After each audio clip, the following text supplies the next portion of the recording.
किसान भाइयों नमस्कार।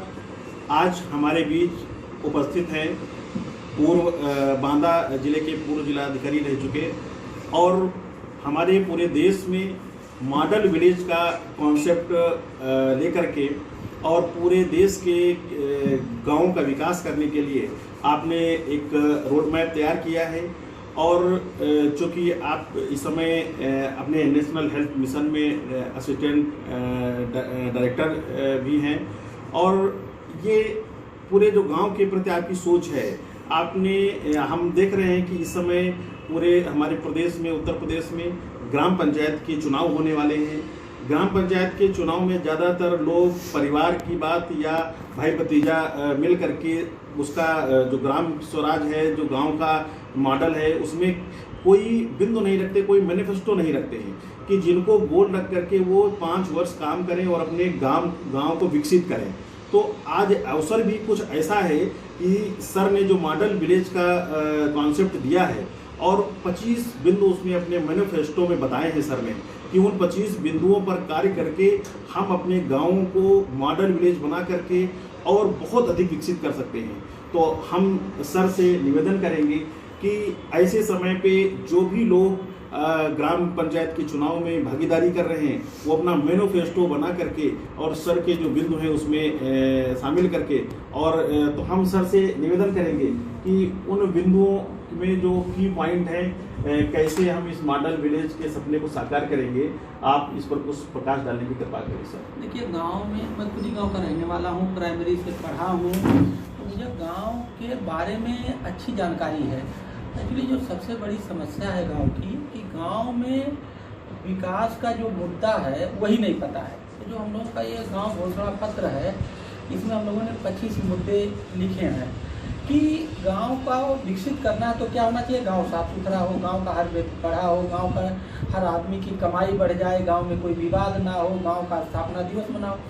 इस तरह से हम लोगों ने गांव घोषणा पत्र में 25 पॉइंट रखे हैं। तो ये अगर 25 पॉइंट गांव के हर व्यक्ति को पता लग गया और सभी गांव के लोग इस पर काम करने लगे, तो गांव के लोग जब इस पर काम करेंगे तो ऑटोमेटिक है कि गांव विकास की तरफ आगे बढ़ेगा और गांव विकसित हो जाएगा। तो ये जो गांव घोषणा पत्र है, ये गांव के विकास का एजेंडा है और चुनाव में नहीं, ये एक नॉर्मल, ये चार्टर ऑफ डेवलपमेंट है। अगर ये लागू हो जाएगा तो गांव से demand of development, demand for development bottom up आएगा और सब लोग मिलकर उसको पाने की कोशिश करेंगे तो विकसित हो जाएगा। सर, आपने जैसे ये आपने जो इसमें मॉडल विलेज को पाने के लिए आपने चेंज मेकर डेवलप करने की बात कही है, उसके बाद इसमें FPO के माध्यम से आप उस गोल को पाएंगे, मॉडल विलेज के गोल को। तो इसमें सर चेंज मेकर में कैसे लोग रहेंगे? देखिए, चेंज मेकर जो है, चेंज मेकर कोई गांव के बहुत सारे लोग अच्छी सोच रखते हैं, सामाजिक सोच रखते हैं। वो अपना सब कुछ न्यौछावर करके और नुकसान उठावे के भी गांव और समाज का भला करते हैं। तो और हर गांव में इनकी संख्या है, 10, 20, 25, 50 तो है ही है। ऐसे लोगों को छांटना है और उनको जिले में ही जहाँ अच्छा काम हो रहा है वहाँ भेज के वहाँ का नॉलेज दिलवा देना है। वो लोग लौट के आएंगे, गांव में लागू करेंगे।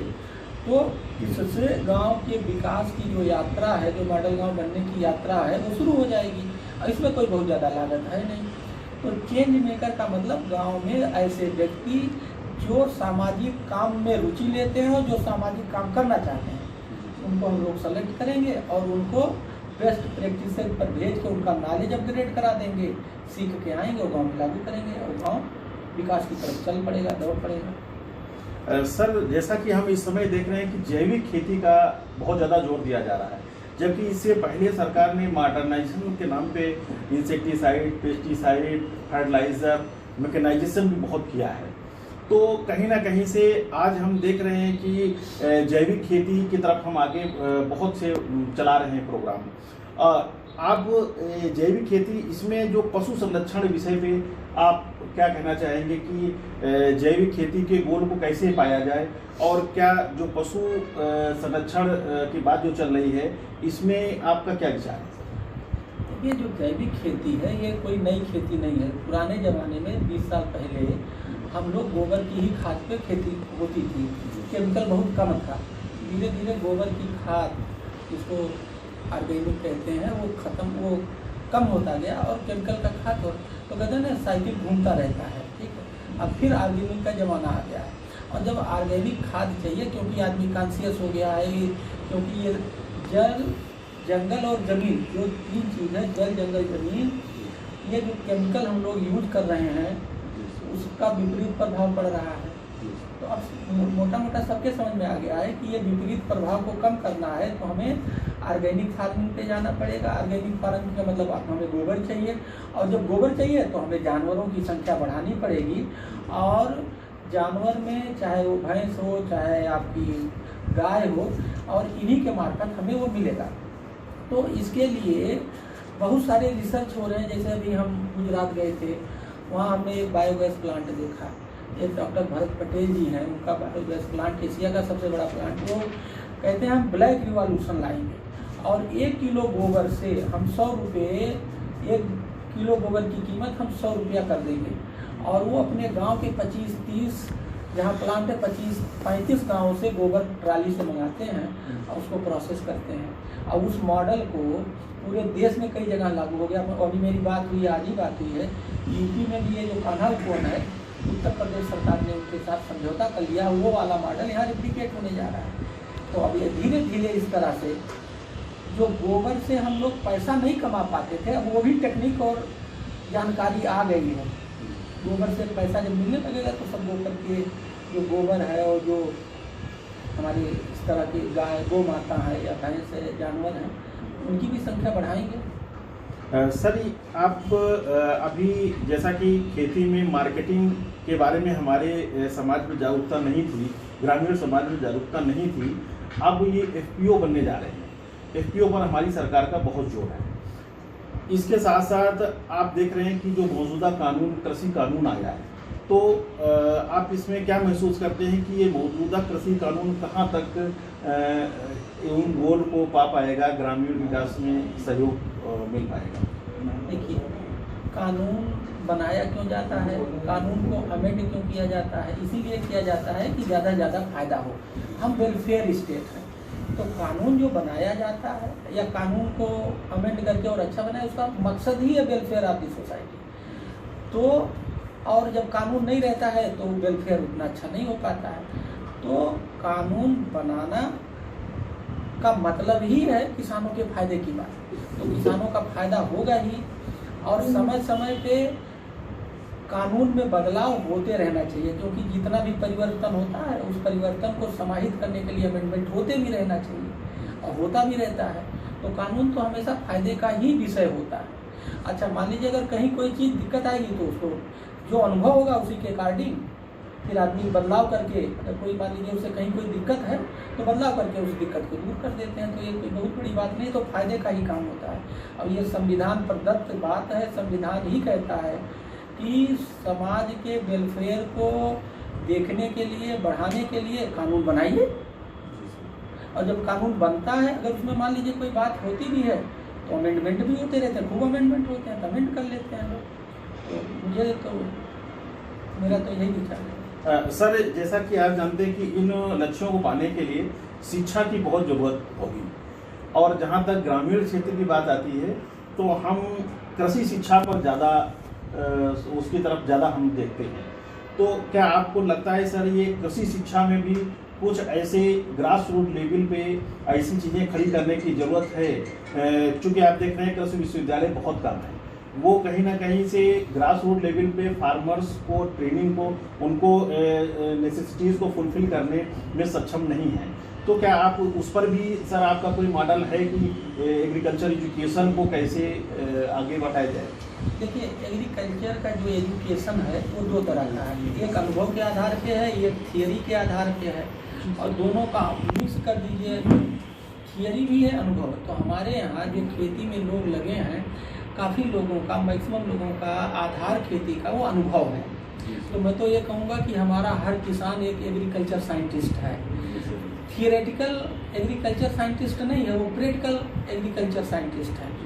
और अगर वो उसको थियरी से सप्लीमेंट कर ले तो इससे अच्छा कुछ हो ही नहीं सकता। और ये बात सही है कि जब से देश आज़ाद हुआ है, कृषि विश्वविद्यालय खुले हैं, एग्रीकल्चर के कॉलेज खुले हैं, और ये सतत प्रक्रिया है। जैसे देखिए, जिस चीज़ की वैल्यू बढ़ेगी वही चीज़ खुलेगी, ज़रूरत है, और उस दिशा में प्रयास भी हो रहा है और बढ़ भी रहे हैं। सर, जैसे किसानों के लिए आय बढ़ाने के लिए उद्यमशीलता बहुत जरूरी है।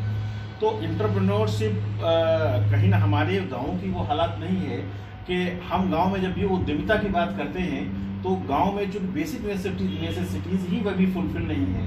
तो ये सर, उद्यमशीलता का गोल कैसे पाया जाएगा? उद्यमशीलता का क्या मतलब होता है? उद्यमशीलता का मतलब कि हम उसके नॉलेज को बढ़ाते हैं, तो उसके स्किल को बढ़ाते हैं।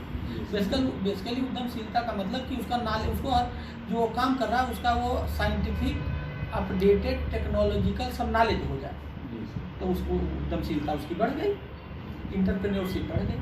तो हमारा मॉडल गांव का जो कॉन्सेप्ट यही है कि हम उसे पढ़ा रहे हैं, नॉलेज दे रहे हैं, उसको हम उसकी इंटरप्रेन्योरशिप स्किल को ही तो अपग्रेड कर रहे हैं। तो इसका कॉन्सेप्ट ही वही है। अब उसको चाहे आप उसको कहीं क्लास में बैठ के पढ़ लीजिए या कहीं जा कर के देख के पढ़ लीजिए, समझ लीजिए। तो हम लोगों का जो फोकस है थियोरेटिकल कम प्रैक्टिकल ज़्यादा है।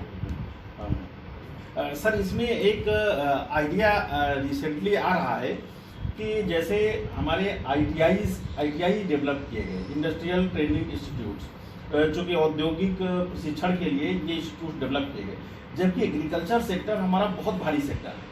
तो क्या इसकी जगह एग्रीकल्चर ट्रेनिंग इंस्टीट्यूट भी डेवलप किए जा सकते हैं, कुछ ऐसा भी? देखिए, जो आप बात कह रहे हो, जब कोई विद्यालय होता है या कोई इंस्टीट्यूट खड़ा होता है तो उस समय जिस चीज़ की ज़रूरत होती है, फिर बाद में वो परिवर्तन होता रहता है। जैसे पहले आईआईटी में इंजीनियरिंग की पढ़ाई होती थी, मेडिकल की पढ़ाई नहीं होती थी, बायो की पढ़ाई नहीं होती थी। अब क्या हुआ, इंजीनियरिंग में भी बायो की पढ़ाई होने लगी। क्या अब जो है इंजीनियरिंग में भी बायो की पढ़ाई होने, क्यों? समय बदला, ज़रूरत हुई तो होने लगी। तो ये जो हमारे आईआईटी हैं, इनमें भी कोर्स करेक्शन होगा और हो भी रहा है। मुझे बहुत ज़्यादा इसकी बारे में जानकारी नहीं है क्योंकि मैं अपडेटेड नहीं हूँ, इसलिए मैं इसके बाद, लेकिन कोर्स करेक्शन हो रहा है।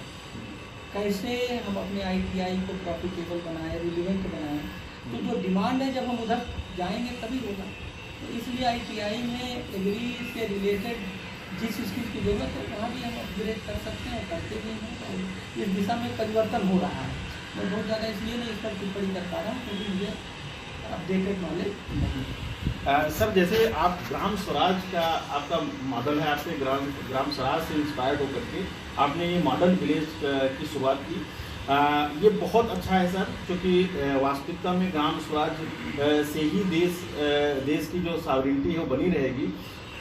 लेकिन आज चूँकि ग्लोबली जैसे डेवलपमेंट्स हो रहे हैं, पूरे अदर जो कंट्रीज़ हैं मैकेनाइजेशन में जितना आगे जा रहे हैं, टेक्नोलॉजी में इतना आगे जा रहे हैं, तो ग्राम स्वराज का जो पुराना मॉडल था हमारा, क्या उसमें कुछ जोड़ने की ज़रूरत है, या जो गांधी जी ने जो हमारा जो पुराना मॉडल था उसी के आसपास चीज़ों को विकसित करने की ज़रूरत है सर? देखो, हमें जो मेरा मानना है कि हमें साइंस को इसमें जोड़ने की ज़रूरत है, टेक्नोलॉजी की जोड़ने की ज़रूरत है, और हमें वो टेक्नोलॉजी लेना चाहिए जो हमारे माइंड पावर को इनेबल करे, रिप्लेस ना करे। हमें इनेबलिंग टेक्नोलॉजी लेना है जो हमारी इफिशियंसी बढ़ा दे, जो हमारा इम्पैक्ट बढ़ा दे। हमें रिप्लेसिंग टेक्नोलॉजी नहीं लेनी चाहिए, क्योंकि हमारे पास हमें रोज़गार की ज़रूरत है, हमें रोज़गार देना है आमजन को। तो जब अगर रिप्लेसिंग टेक्नोलॉजी लेंगे तो बेरोजगारी बढ़ेगी, बेरोजगारी को घटाना है तो हमें इनेबलिंग टेक्नोलॉजी लेना चाहिए, और इस दिशा में प्रयास भी हो रहा है। सर, जैसे इस समय आप देख रहे हैं कि पशु बहुत से किसानों को नुकसान कर रहे हैं, तो एक बड़ी समस्या है हमारे प्रदेश सरकार के सामने कि इसको टैकल कैसे किया जाए। तो चूँकि ये बहुत ज़रूरी भी है हमारे ग्राम स्वराज की दृष्टि से और जैविक खेती की दृष्टि से, तो सर इसको टैकल करने का कुछ आप सुझाव अपने? सरकार ने इस पर बहुत काम किया है। जगह जगह पे पशुओं के रहने के स्थान चिन्हित किए गए हैं, उनके खाने की व्यवस्था की गई है, ठीक है ना। तो सरकार इस समस्या को निदान करने के लिए सारे प्रयास किए हैं, फिर भी कहीं कहीं लापरवाही से या किसी अन्य वजह से चुटपुट ये देखने को मिलता है कि जानवर कहीं घूम रहा है।